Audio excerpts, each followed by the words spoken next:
Papa, comment est né l'univers?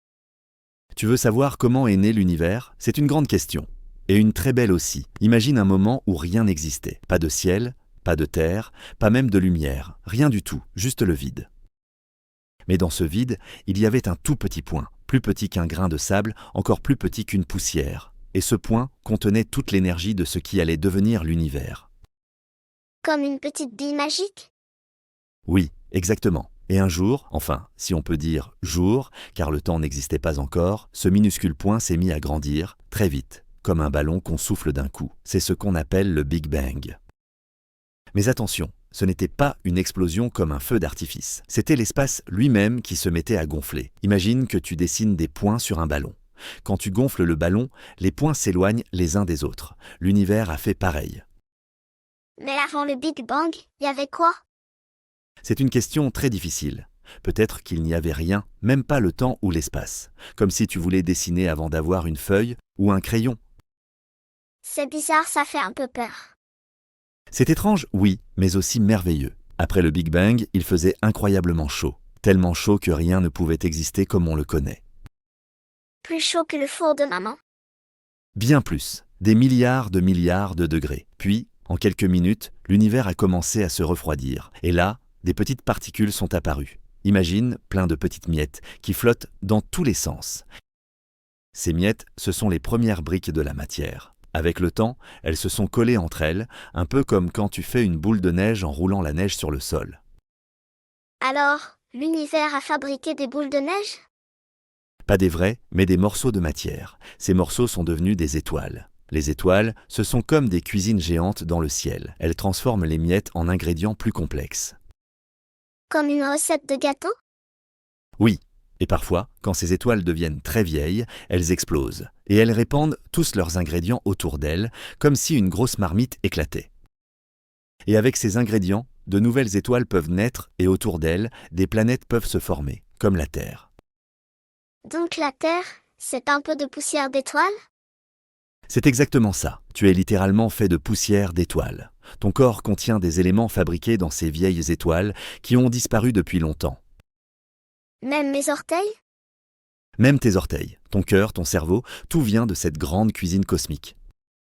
Et le soleil, que tu vois chaque jour, c'est aussi une étoile. Une étoile toute proche qui nous donne de la lumière et de la chaleur. Sans lui, il n'y aurait pas de vie. Et la Lune, elle est une étoile aussi? Non, la Lune, c'est une sorte de boule de roche qui tourne autour de la Terre. Elle ne brille pas toute seule, elle reflète la lumière du soleil. Ah d'accord. Donc tu vois, tout ce que tu connais aujourd'hui, tous les animaux, les plantes, les montagnes, tout ça vient de cette incroyable aventure commencée il y a très longtemps. Même mon doudou? Même ton doudou, oui, le tissu, le plastique, les couleurs, tous viennent d'éléments créés dans des étoiles. C'est fou. Alors, on est tous un peu magiques? Oui, on peut dire ça. On est tous faits des mêmes poussières d'étoiles. C'est pour ça que l'univers est aussi beau et aussi mystérieux. Moi, je veux voyager dans l'espace maintenant. Et peut-être qu'un jour, tu pourras. Mais pour ça, il faut apprendre, observer et continuer à poser des questions, comme tu fais aujourd'hui. Alors je vais poser plein de questions. Et moi, je serai là pour y répondre, parce que chaque question nous rapproche un peu plus des étoiles. Et tu sais ce qu'il s'est passé ensuite, bien plus tard, quelque chose d'encore plus incroyable, la vie est apparue sur la Terre. La vie, comme les plantes et les animaux? Oui, au début, c'était juste des toutes petites formes de vie, comme des minuscules bactéries qu'on ne peut même pas voir sans microscope. Et petit à petit, elles ont évolué, changé, grandi. Il a fallu des milliards d'années pour qu'apparaissent les poissons, les dinosaures, puis les oiseaux, les mammifères, et finalement, les humains. Et tout ça, ça vient de la poussière d'étoiles? Exactement, la vie est née à partir de ces ingrédients venus des étoiles, mélangés avec de l'eau, de l'énergie et beaucoup de temps. Mais la Terre, ce n'est pas la seule planète dans l'univers. Il y a d'autres étoiles, et autour d'elles tournent des planètes, un peu comme la Terre autour du Soleil. Il y a d'autres planètes comme la nôtre?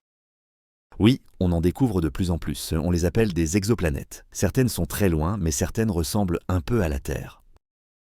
Les scientifiques se demandent si, quelque part, il pourrait y avoir de la vie sur une autre planète. Peut-être des plantes, ou même des êtres vivants qu'on ne connaît pas. Comme des aliens? Peut-être, mais pour l'instant, on n'a pas encore trouvé. On cherche, on envoie des télescopes dans l'espace, comme James Webb, pour observer plus loin que jamais. Moi aussi je veux chercher des planètes. Alors il faudra que tu deviennes explorateur du ciel, car plus on apprend sur l'univers, plus on comprend aussi d'où on vient. Et si un jour on trouve une autre Terre? Ce serait une des plus grandes découvertes de l'histoire. Peut-être qu'il y a d'autres enfants qui se posent les mêmes questions que toi, très loin dans l'espace. Tu crois qu'ils ont aussi un papa pour leur expliquer tout ça? Peut-être bien. Et en attendant, nous, on continue d'apprendre, d'explorer et de rêver ensemble. Merci papa. C'est encore mieux que les histoires du soir.